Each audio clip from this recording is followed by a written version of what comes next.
Episode 3. Elena didn't mean to fall asleep in Adrien's bed, but when she woke up the next morning tangled in silky sheets, sunlight pouring through the tall windows, Anna's arm draped heavily across her waist. The reality hit hard. She'd stayed, she'd slept with him, and worse, she didn't regret it. His scent lingered on her skin, woodsy, clean, addictive. She turned slowly, expecting him to be asleep, but he was already watching her. "Good morning," he said, voice low and slightly husky. Her heart skipped. "Ha," she replied shyly, brushing hair from her eyes. "You stayed," he added with a small smile. "You asked me to, and you listened. I like that." She rolled her eyes but smiled anyway. "Do you say that to all the girls who sleep over?" "No," he said honestly. "They don't usually stay." The silence that followed was gentle, not awkward. Just soft. Elena glanced around the massive bedroom again. The clean white curtains, the giant paintings, the glimmer of the city far below them. It felt like a dream. She had no business being inside. "You okay?" he asked, reaching out to trace her arm with his fingers. She nodded, just wondering what happens now. He raised an eyebrow. "What do you want to happen?" She opened her mouth, closed it. "I don't know." "Then let me help you figure it out," he said, sitting up, but not on an empty stomach. "French toast or pancakes?" "You cook?" She teased. "No," he smirked. "But I order very well." By the time they were dressed and settled at the breakfast, with her in one of his oversized buttoned-up shirts, him in slacks and a white tee, a tray had arrived with warm pancakes, strawberries, and fresh squeezed juice. Elena ate slowly, still feeling like she was playing dress-up in a rich man's life. "You don't have to look so serious," Adrien said after a while, watching her too closely. "I don't bite. Not unless asked." Her cheeks flushed. "I'm not used to this. 2 pancakes? 2? Everything?" He leaned back in his seat. "Tell me what your usual morning looks like." She hesitated, then said, "Usually, I wake up in a tiny apartment, rush to my cafe job, burn my fingers on hot coffee, argue with customers, and go home to sew clothes I may never get paid for." His eyes softened. "You work hard. I survive. There's a difference." Adrien leaned forward. "What if I made surviving easier?" "What does that mean?" she asked, putting down her fork. "I want to help you." She stiffened. "With money? With whatever you need?" She shook her head. "I'm not your pet project." "Adrien, you're not," he said quickly. "But I know what it's like to fight for something and feel like no one's on your side. Let me be on your side." She looked down. The food blurred on her plate. "I don't want to owe you anything." "You won't," he said quietly. "Just let me into your life a little." That scared her more than money, because I'm part of her already. Wanted to let him in. The days that followed were unlike anything she'd lived before. Adrien didn't play games. He texted her every day, called her when she didn't reply, and even sent lunch to her cafe job twice. The girls at work couldn't believe it. "He sent you pasta from Valentino's?" Jetty gasped, holding up the takeout box. "Girl, what kind of spell did you put on that man?" Elena just smiled, biting back her blush. "I have no idea." She met Adrien again that weekend. He took her to a jazz club.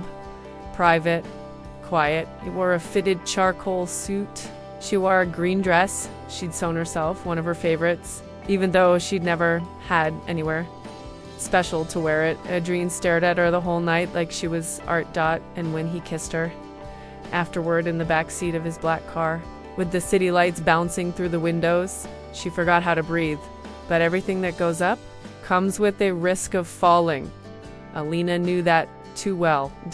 And it came 2 weeks later, fast, cruel, and without warning. She was walking home from her cafe job when she saw it. A giant billboard on a street corner near Soho. Prince Adrien Valmont, caught with mystery girl, is America's favorite playboy, finally off the market. Her heart dropped. The picture was blurry, but it was her.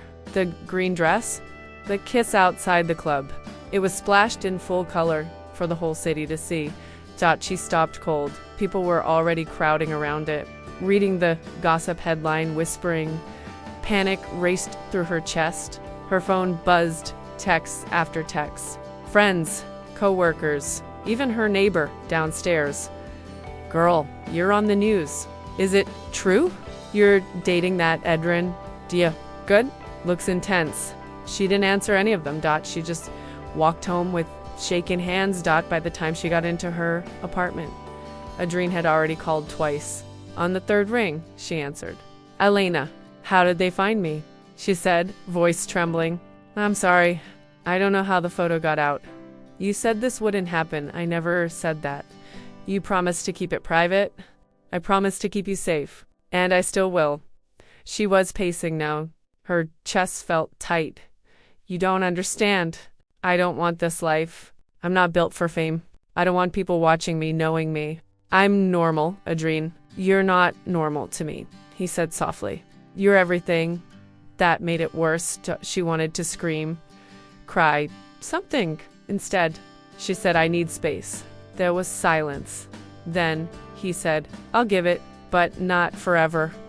She hung up first. And for the first time in weeks, her apartment felt like a prison again. She didn't see him for 3 days. He didn't call, didn't text. She should have felt relieved. Instead, she felt hollow. She tried to focus on sewing, on work, on being herself again. But nothing fit the same, because somehow, without meaning to, she'd started falling. And she wasn't sure how to stop. On the fourth night, she heard a knock on her door. Her stomach flipped. She opened it, and there he was. Adrien stood on the other side, holding a bouquet of white peonies and wearing a sweatshirt like any normal guy. No guards, no cameras, just him. I know you're mad, he said quietly. I didn't plan for any of this, but I'm not giving up on you. She folded her arms. I didn't ask for flowers. He stepped closer. Then tell me what to do. Why me, Adrien? You could have anyone. Any woman with a rich last name or model face. He didn't even blink, because they don't look at me the way you do. They see the crown. You see the man? And when I'm with you, he paused. I feel real. She swallowed. I'm scared, she whispered. You're too much. Too fast. Then let me slow down. Just don't shut me out. She hesitated, then stepped back and opened the door wider. He walked in slowly, eyes locked on hers. And when he kissed her again, slow, careful, and full of everything he wasn't saying, Elena knew she was already his.